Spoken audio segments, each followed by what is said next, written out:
with that, I'd like to bring on our host and sponsor for the two-day summit, Ken Peterman, Chairman, CEO, and President of Comtech. Ken always does a great job summing up the day and crystallizing the key takeaways.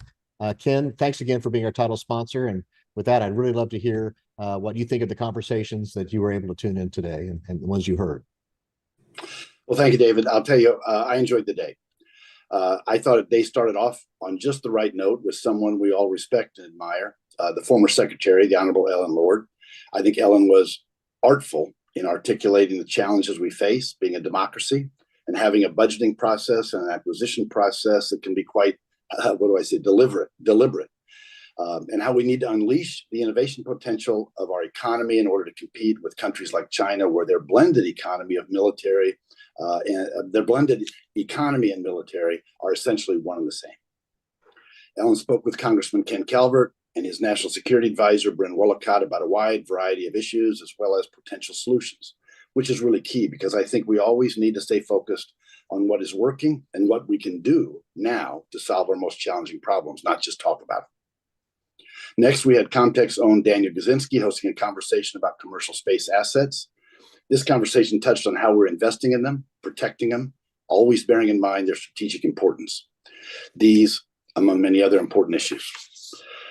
It was great to have thought leaders join Daniel, people like Kevin Steen of OneWeb Technologies, Scott Shemriff of Iridium, and Sam Visner, who is a tech fellow at the Aerospace Corporation and the chairman of the Space ISIC. They all joined him.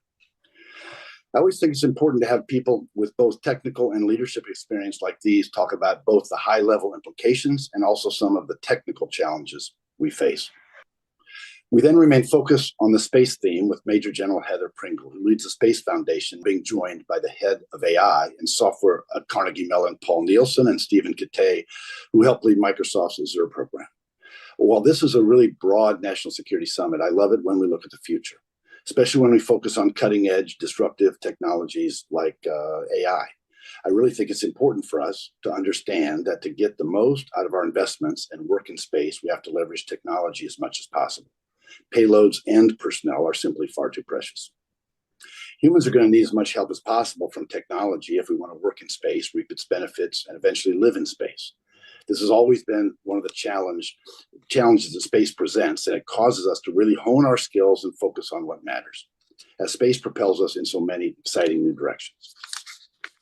So many advancements have come from the exploration of space. I believe space will be a huge catalyst for advancing AI and other technologies we haven't even imagined yet.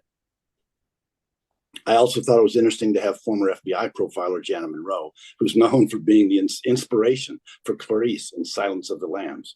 She talked about other facets of security, namely cyber and physical security. A little farther afield was the discussion you had regarding declining birth rates across the world and their impact on economies and political stability.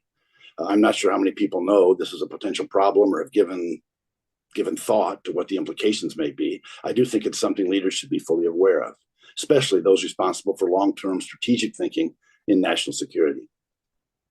I really like that we continue to look at critical, emerging, and game-changing technologies. There was a really fascinating discussion on quantum technology, and I thought Kim Kreider, Lieutenant General Rudige, Dr. Moser, Laura Thomas, they did a fantastic job making these complex concepts both understandable and relevant.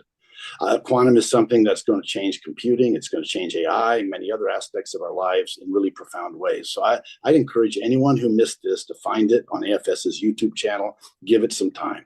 It won't disappoint. We finished the day with a great conversation with former Secretary of the Army Eric Fanning, who was hosted by our friend Vago Meridian, who is the editor of Defense and Aerospace Report. I felt this sort of bookended the day by focusing on big picture, long-term strategic issues and threats and how we as a nation must come together to deal with them.